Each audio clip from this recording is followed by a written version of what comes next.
What the hell am I doing back here? I know. I have, that's a good question. Do I have the answer? Yes, of course I do. That's why I'm here. The reason I'm here is the reason I'm here. How profound. I came here because I have when I say here, I mean Roseville. That's what this is. We're no longer in Davis. We're a long ways from home. Dorothy? Dorothy! Dorothy! Anyways, I'm here for an eye appointment. Or I'm here because I had an eye appointment. It didn't go as I saw it going. I guess that's why I needed the eye appointment. Am I right? Let me tell you what happened. I had an eye appointment on Friday. And so Friday is the day I was going to come back. Thursday was the day I was going to come back to Roseville from Davis. But then on Thursday I found I have too much stuff to do. There's things I need to work on, things I need to do. I can't go home Thursday. My appointment was Friday morning. I'm like, you know what? If I just get everything ready Thursday night, then I'll just show up Friday morning, no big deal. And like I said in a previous podcast, anytime I put something off till tomorrow, ooh. Unfortunately, I find sometimes it doesn't get done. I'm not going to say most times, I'm just going to say sometimes it doesn't get done. Which can be said about everything, right? Anytime you have to do something, sometimes the thing doesn't get done. That's a valid statement, right? If I say that, I'm factually correct. Well, on Thursday, I was like, I have too much to do. Let's put this off to Friday. Let's just get everything I need to get done. Let's take care of that work, the reason you're staying in Davis. That was actually the day I recorded this video. That was part of it, I was like, let's record this. I like my setup in Davis. Let's just read this. That took 75 minutes to record. And then over the next 2 days, I edited it. It wasn't heavily edited as you saw. I pretty much just put myself in the corner and then had the screen up. I did some stuff. There was one bit with music over it, which was cool. That's probably my favorite part of the video, just because it is edited. But yeah, that was part of the thing I needed to get done Thursday. Part of the thing I wanted to get done Thursday. I guess you really don't have to do anything in life, right? But I wanted to do that, so I did it. And I had to stay in Davis to do that. And so I stayed in Davis on Thursday, It's already a little risky, a same day trip as your appointment. That's already a little risky, right? It's a portent of things to happen, I suppose. And so on Friday, I wake up and I found out it just rained. I was like, oh, wow, that's so cool. I even got a text from my mom. She was like, hey, safe travels back. It's raining. And in Davis, it wasn't raining, but it had that effect, where everything was just wet. I'm essentially saying it had rained. And so it wasn't actively raining, but you could tell, things got a little moist, things got a little damp, things got a little wet. Little liquefied, you know what I'm saying? So I look outside and I'm like, oh yeah, it's got this nice, morning dew. There's already morning dew that exists, but now there's more dew because there's rain, Rain is just more dew if it happens in the morning. But it wasn't actively raining. It was just residual rain, or the remnants of a rainy time. I think that could be a dope name of a documentary or a book or a movie. Remnants of a rainy time. So I wake up and I see, it had rained. I was like, oh, that's interesting, but it wasn't raining, so I was like, it won't be that big of a deal going home. It'll actually be a nice ambiance, right? It'll look nice going home. There's something about that post rain, that I even saw a rainbow. There's something about post rain that's real nice. And in the mornings, I just like mornings. which is funny because am never awake for them. I sleep real late. I go to bed real late, and I wake up early, right? But I'm in a room doing a job, so I don't experience the mornings. And then the weekends, when I catch up on this, sleep that I never got during the week, um, I sleep in, well past the morning, which sucks because I would say honestly, like mornings and nights are like my favorite time of the day. But going out at night is like dangerous, you know? Going out in the mornings isn't as dangerous. I mean, anytime you go out in public, any time of the day, there's a risk. Just participating in life is dangerous. Just a small degree of dangerous. And then you amplify it when you go in different times, right? And then different settings. So it sucks. Half of my favorite times of the day are just like super dangerous. It's not like they're super dangerous. It's just like, that's the thing. I don't know if nighttime is more dangerous, but if it's dangerous at nighttime, I feel like there's a real small chance of it turning out well. Like if it's dangerous at night, it's going to be dangerous. Does that make sense? I don't think there's a chance. Like, who would rob someone in the morning? Like, how bad would your day have? Not how bad would your day have to be? Your day just started. How bad would your life have to be? Or not even how bad. Well, yeah, how bad would your life have to be where you like premeditate a robbery? Because that's what you have to do. You have to plan for a morning robbery. That's really. I mean, if you're gonna plan to do anything in a morning, you're probably a real proactive person. You're a real go-getter. Well, I mean, I guess robbers are go-getters because they literally go and get stuff. It's just they're not allowed to get those things that they get. But that's the thing. If someone's gonna like rob you in the morning, that takes a lot of planning. That takes a lot of preparedness. No robber's gonna do that. Robbing someone in the night makes sense because they had a day. And they're like, this day couldn't get any more shit.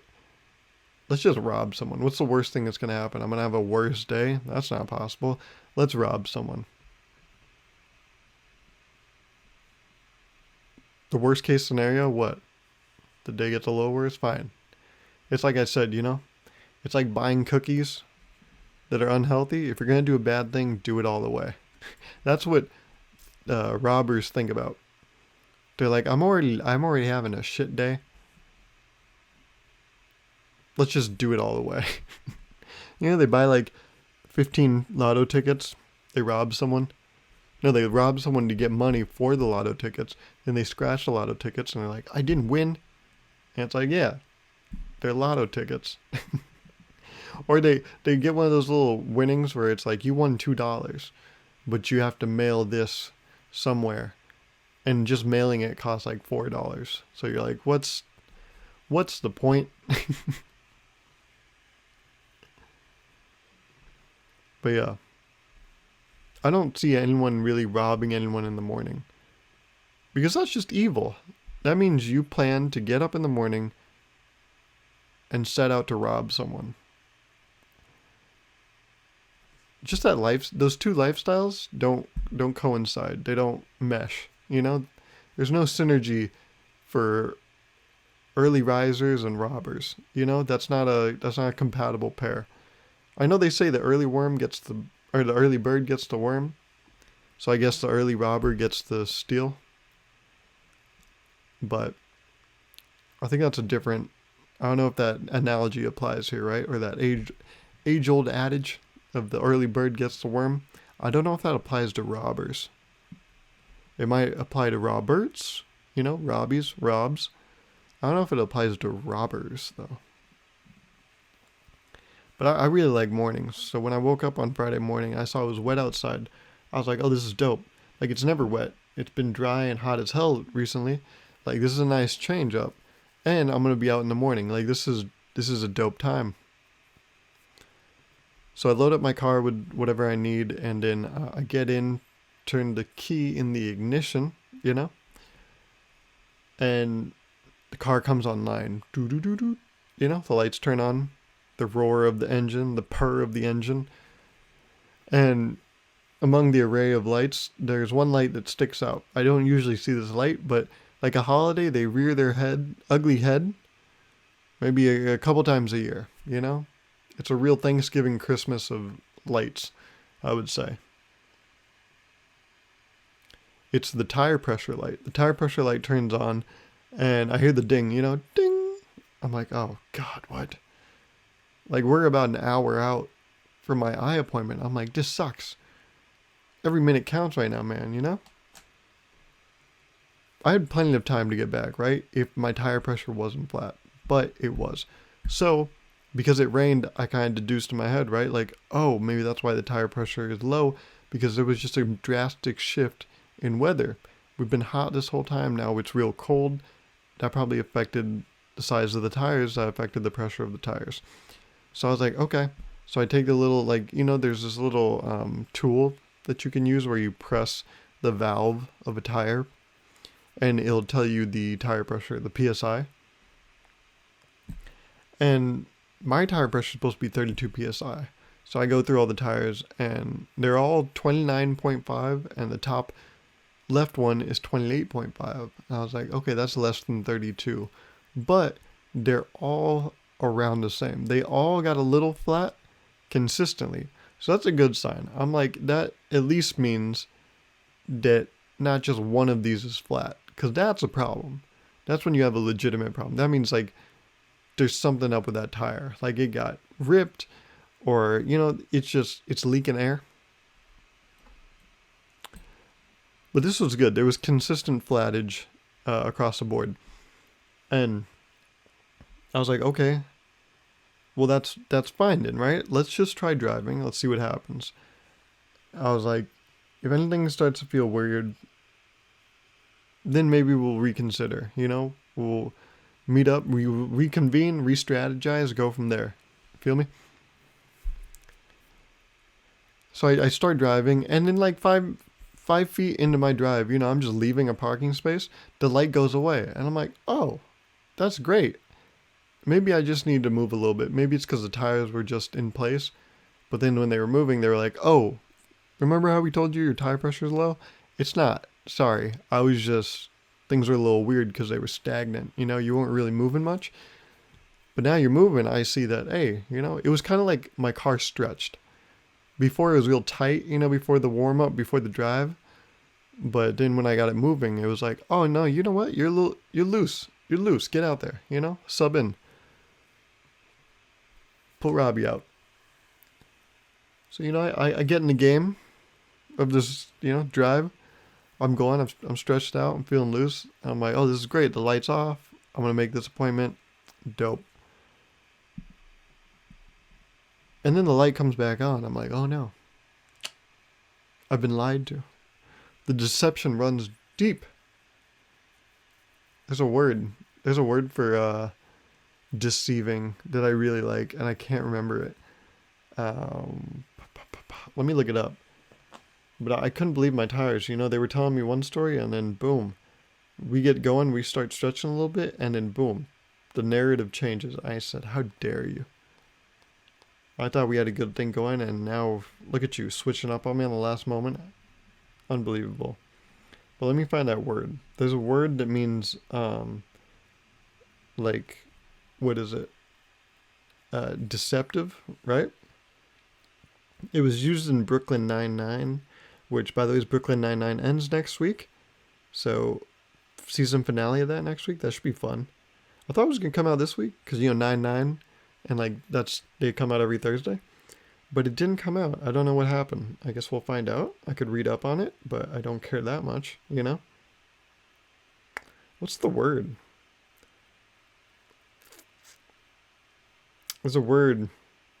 There's a really great word. Captain Holt uses it to talk about Cheddar, which is his dog. Oh, it's not, I didn't find it, but duplicitous. Duplicitous is a really dope word. I think it means deceptive. You duplicitous. I think Holt, you know, Cheddar, sorry. Cheeto is the Davis cat. Cheddar like tricked him or something, and He said, "Cheddar, you duplicitous bitch." But I was like, "You duplicitous car, how dare you lie to me? I thought we were good to go."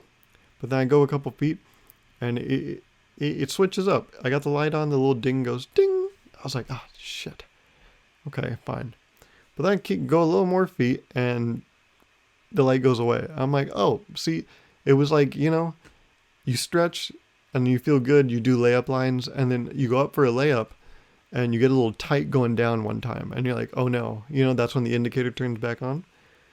But then you keep warming up and it kind of loosens itself out. So that's what I thought happened, we got loose for a second time. But then I keep driving and the indicator never turns on again. But for the next like 5-10 minutes, there's that indicator of the tire pressure light every 10 seconds. Every 10 seconds it goes ding. Sorry, lost my voice. Every 10 seconds it goes ding. I was like, oh, well, that can't be good, right?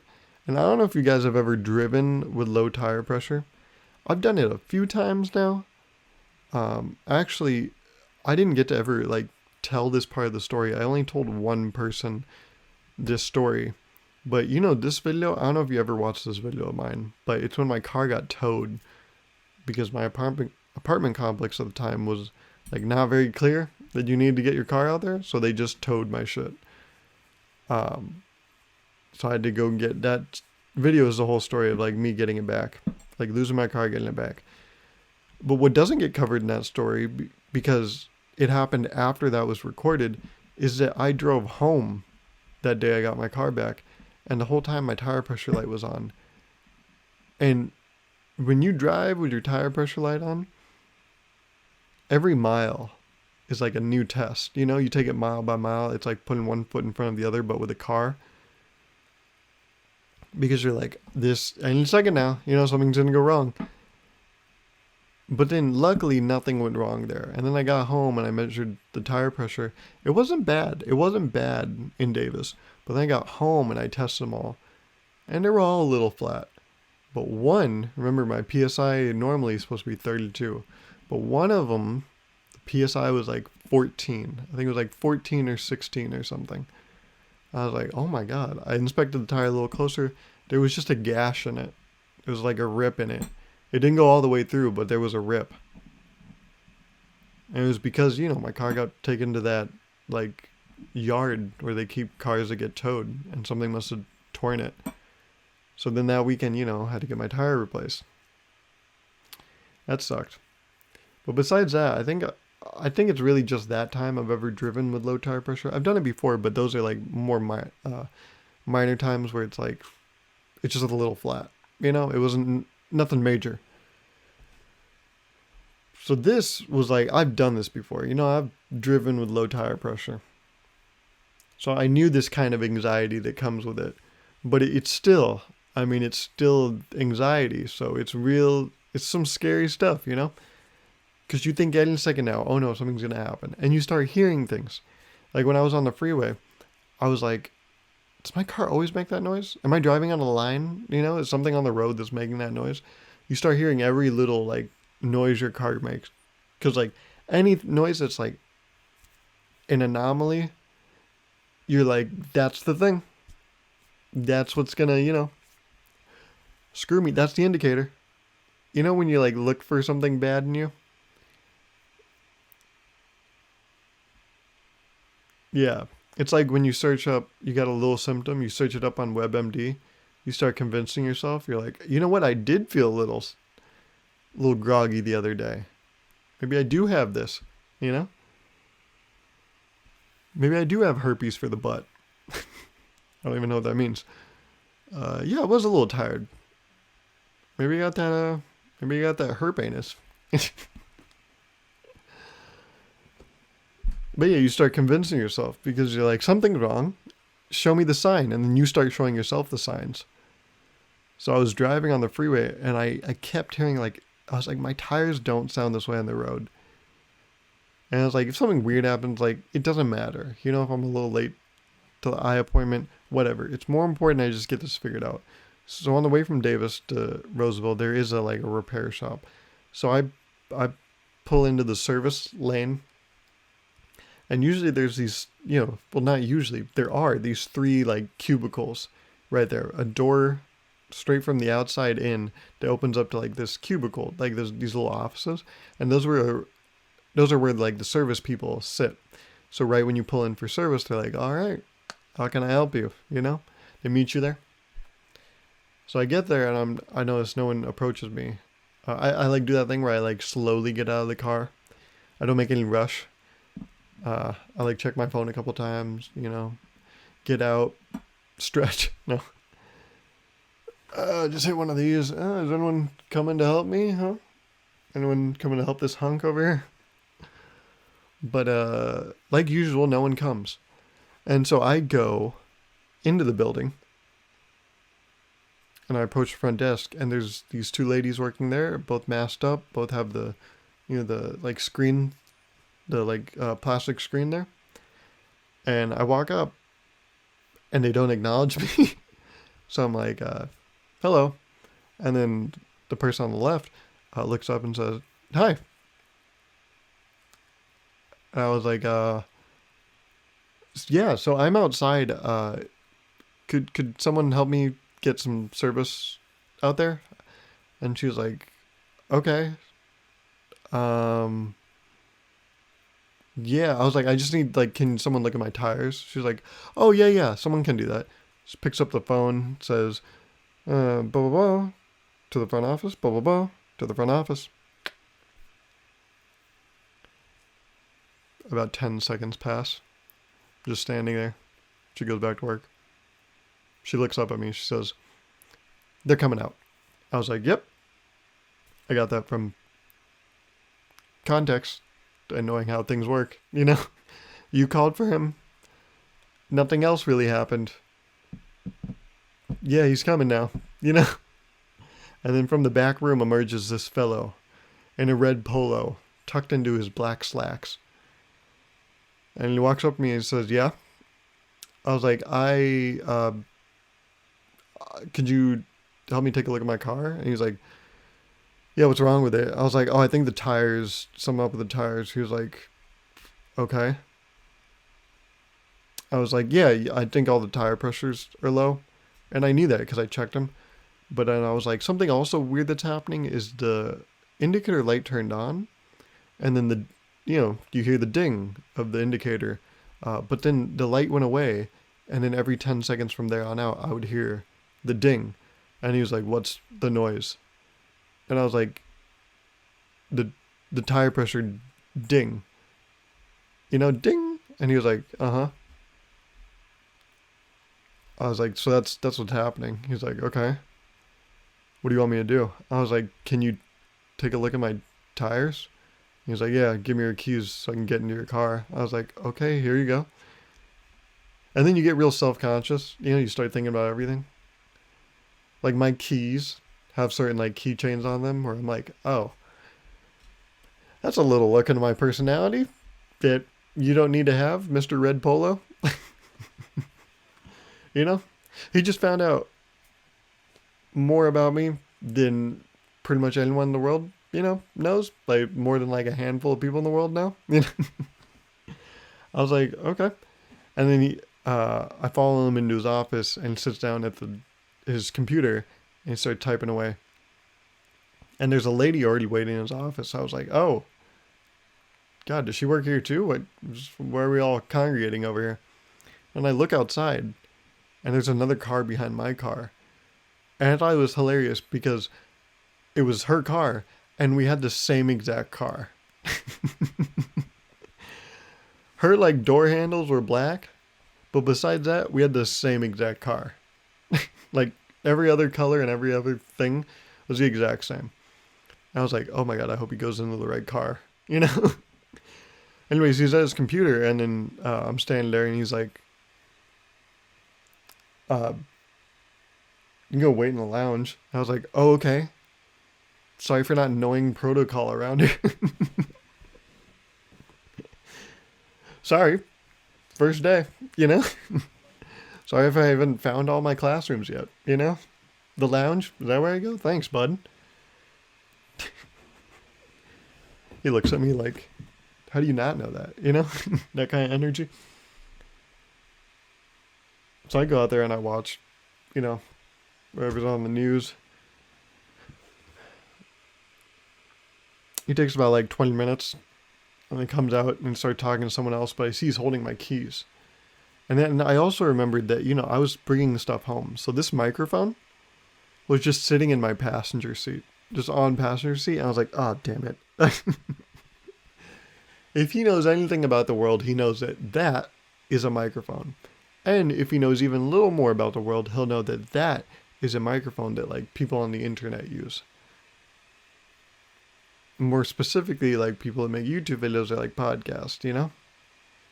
And so I was like, oh, that just told him even more about me. That just told him that I think I'm so important that people need to hear what I say that I put on the internet, you know? I was like, damn it. Also, you know, you always get that like thing in the back of your head where you're like, they wouldn't steal it, right? Like they could. It's right there. They could steal it, right? So like in my head, I'm like, first thing you do when you go out there, check if it's still there. You know, I don't even know where he would put it. You know, maybe he's good at keystering. You know, oh my. But I was like, make sure that's there. You know, because you need this. Because people need to hear your opinion and your thoughts and your experiences about the world. So I was like, make sure you get this. But he comes in and he's talking to someone else. He's holding my keys. I see him, you know, his body is like moves towards mine, like the angle of it. He doesn't move physically, but just like he doesn't move. There's no distance covered, but he just kind of faces my way while he's talking to the guy, and he does that thing where it's kind of like, you know, come get this while I talk to this guy. So I get up. He's like, here you go. I was like, so it's all good? He's like, yeah. All your tires were just a little low. I was like, uh-huh. And he's like, so I filled them. I was like, okay, cool. So I'm like good to go. And he was like, mm-hmm. I was like, cool. Well, thank you. Thank you so much. And then he started walking away. I was like, oh, quick question though. Was there any insight on what's up with the indicator light? Like, do you know about that? And he was like, your tires were low. And I was like, okay, cool. It's just outside. He's like, yeah, it's outside. I was like, awesome. Well, thank you for your help. Have a good day.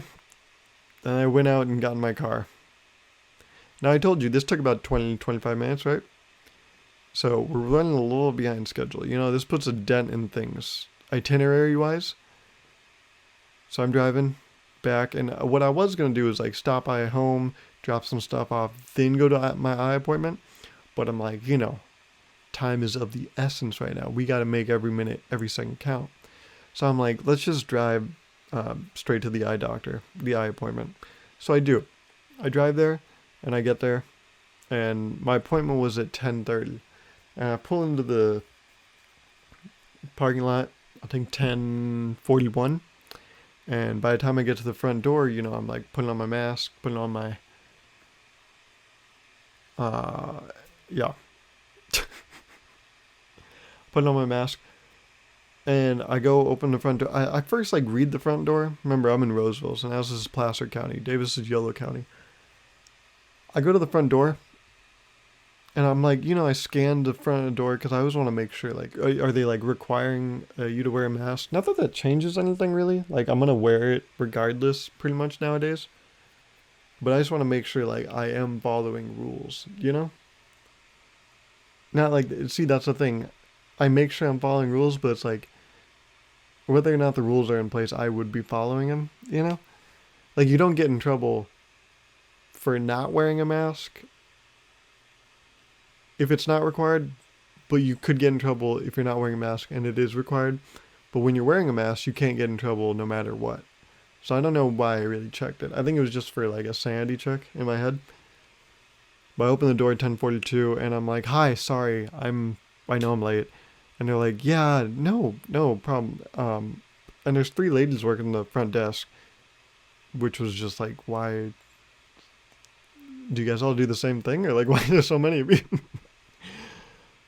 But none of them were wearing masks. And then I realized, oh, Placer County.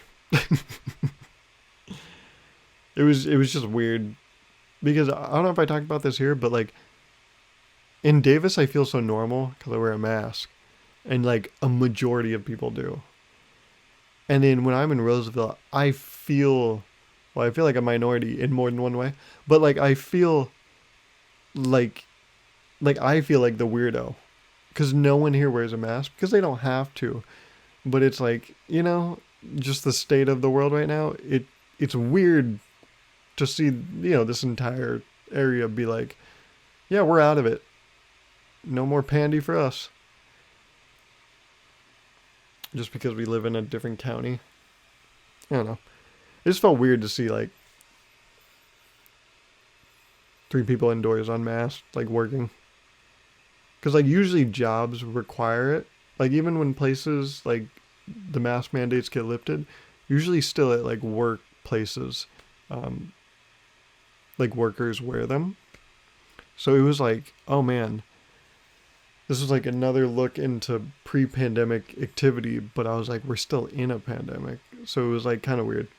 Anyways, I get there, I'm like, sorry, I'm late, and they're like, yeah, yeah, no, what time is your appointment? I was like 10:30, and then the tone changes, the vibe shifts, and the girl in the front turns around to the lady in the back and gives her like this look like,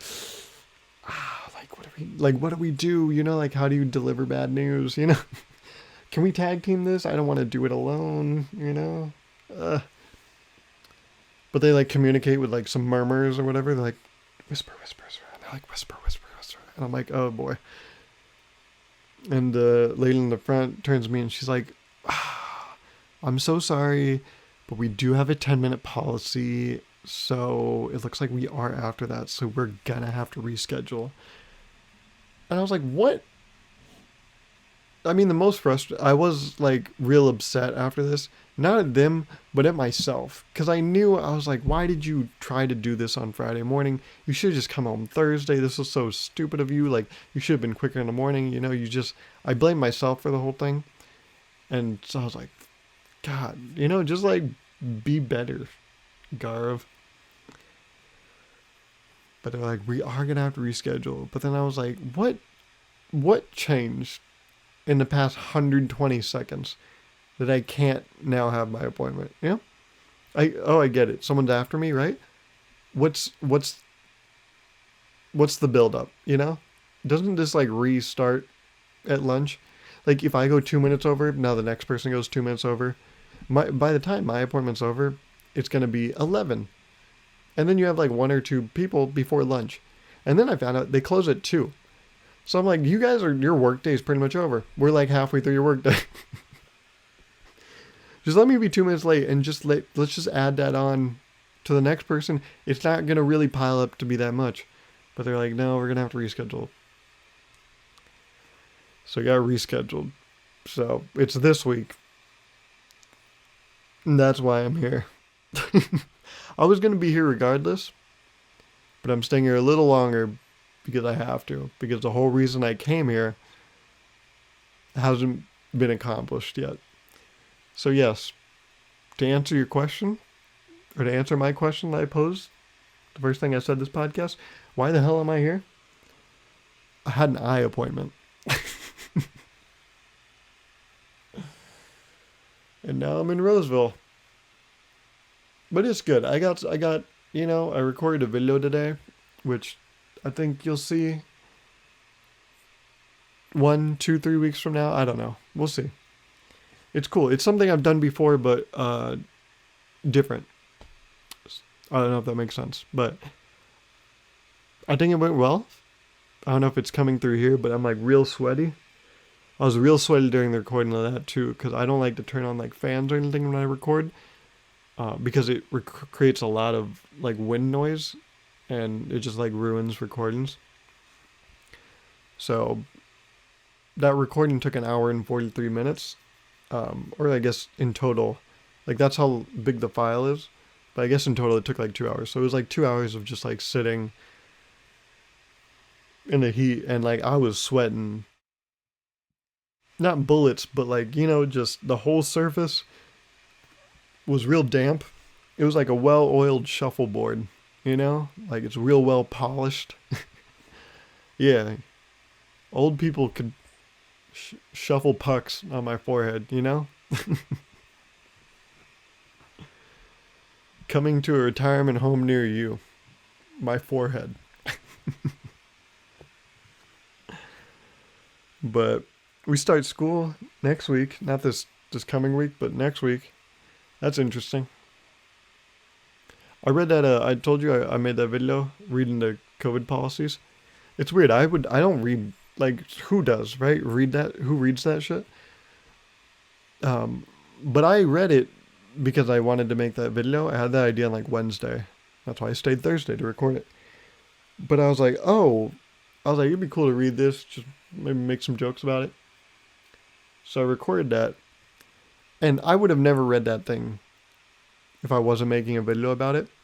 Which is interesting because that's the case for some things. Like, you know, the UC Davis show that I was making back in like January, February. I never watched Thursday Thoughts before that, and I haven't watched it since that. Since February, I haven't watched that series. But I watched it to make my thing, and you learn a lot. That's the thing. I trick myself into learning. It's not even that I trick myself into learning. That would mean that I was setting out to learn. It's just you, as a byproduct of that process, you learn things. And so, because I made this video going over the policy, I actually like read the policy, um, which I never would have read otherwise. And it's funny because I didn't even, when I record the video, I didn't even really internalize everything. Like everything I read, I didn't really read. I was just looking to make the joke, you know, most of the time.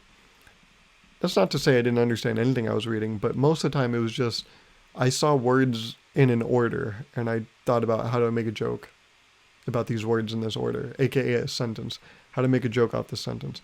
It wasn't until I started editing and I actually listened to myself that I was internalizing the policy. And some of that shit's weird. Like once you get like down into it, this like certain level of granularity, some of that shit's weird. Like that, if someone gets sick in the class, that you can cancel class that day. And I made the joke, you know, someone's got to take one for the team every day, and then we'll never have class. And when I made that joke, I didn't even realize what I was saying. And then I edited it, and I was like, oh, you can just have a class get canceled, you know? And I don't know how you guys are in school, but every professor makes a big deal about how every lecture is so important. Like that time's so important to have. And so I was like, if we just miss one because of this thing that's definitely going to happen, we're screwed, right? But we'll see. Also, the whole like, can we drink stuff? Well, yes, you can if you do it briefly. I was like, that, okay. I mean, I don't know, like, that's weird. I'll just say that. Like, that's kind of weird, right? That's it. I don't know. Yeah, I just noticed things making that video, like, now I understand the whole policy, so if you have any questions, let me know. I know the ins and outs. I know you have to have a backup plan. I know who you need to talk to see if things are allowed. I know that you have to wear a mask sometimes, and only some people. So I know everything. So let me know if you have questions. But yeah.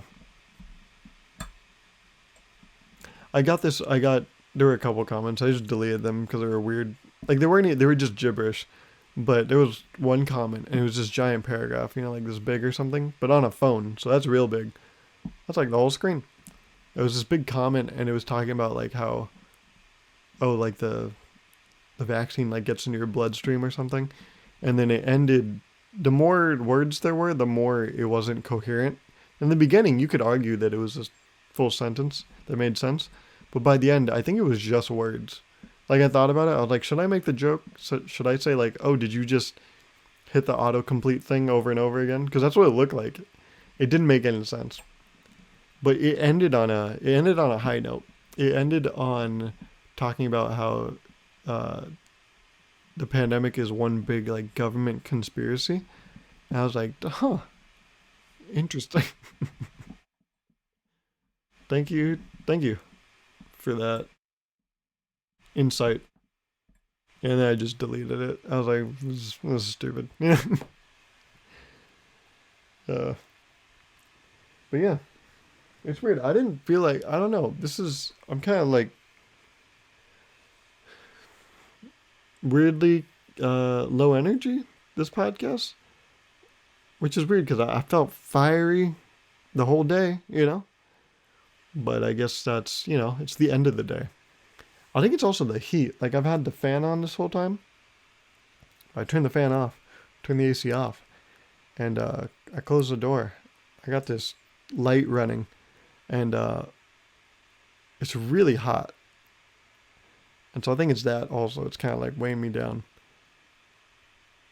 I remember I played baseball growing up, and I would pitch, and I could pitch in any weather.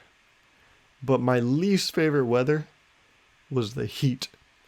Like when it was hot, my whole body just like felt lethargic, real sluggish. There's a word for that, right? I have a word. Of course I do. Somnambulant. I felt somnambulant. I don't know if that's how you say that, but it means like sluggish. I don't know. I watched the Steve Jobs movie yesterday. That word is in that movie. I think someone like wrote a letter to Steve Jobs, and that word's like in there.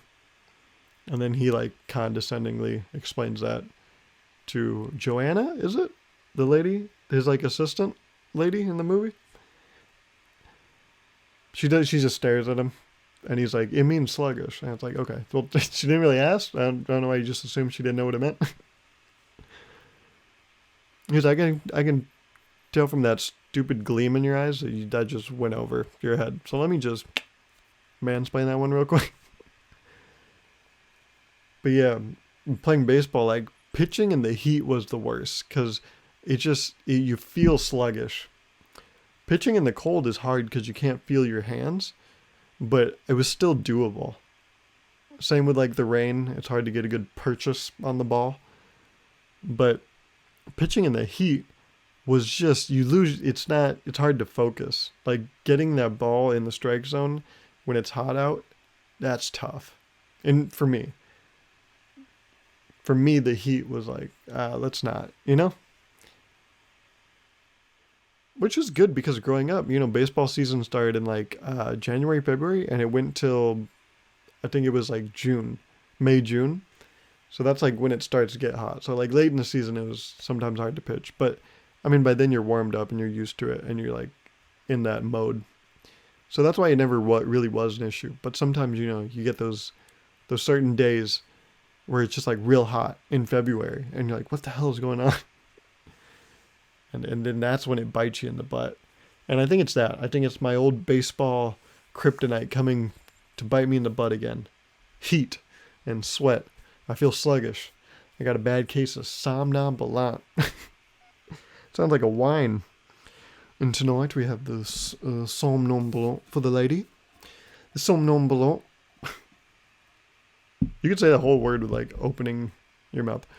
Somnambulant. It's just a murmur of nothing. So, did I talk about it last week? I did. My exposing my DMs video, the Sugar Mama video, this one, that one. It got a nice response. A lot of people liked it. Like not just through like likes and comments, but I had a lot of people like tell me, like message me, and then also people I talked to, they were like, "Hey, by the way, is that video really good?" I was like, "Oh, thank you so much. I'm glad it turned out well. If you enjoyed it." That one was interesting. I just finished Community, the TV show, and I was always gonna like, those messages are from, pretty much like 11 months ago. And so I knew when I got those messages, oh, this is gonna be a video. But I thought the way it was gonna be video was gonna be different. I thought I was just gonna read each DM and then like make a joke about it or whatever. Or like add a little commentary on it. Which if you look at this video, that's actually what I did. But I did it with this certain like style, which was like an investigative detective, whatever, like kind of thing. And the reason I did that is because when I finished Community, I noticed, the character Abed Nadir, the way he talked was so fascinating to me. And I was like, oh, he doesn't move anything but his mouth sometimes. And I was like, oh, that'd be cool to try to replicate.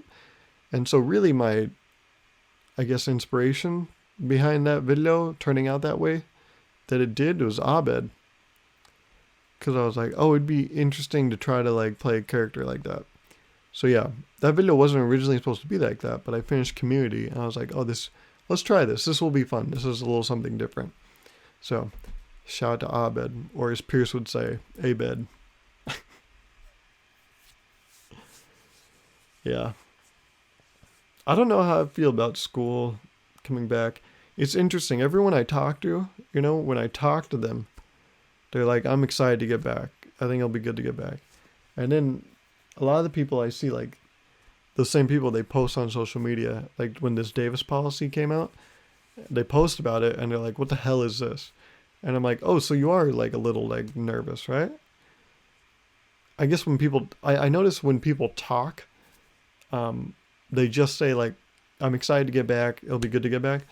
But then through messages, like that's the thing. I even message people. I'll talk to people and they're like, I'm looking to get back. I'm so excited to get back. And then I message them later and we talk about it more. And they're like, yeah, I'm just kind of, we'll see what happens. I don't know about this. And I'm like, yeah, right. Wait, so you do have that. I don't think people are very open about their nerves. And I think they should be because it's a weird thing that's happening. But like I said, I don't know if I said this on here, but the thing I've been telling people is like, I don't have any expectations going in. Whatever happens, happens. This has never happened in our recent history, telling everyone to go home for 18 months and then suddenly bringing them all back when, in some places, like numbers are higher. And like, this is now the variant. This is a monster we haven't really seen before. It's like, what?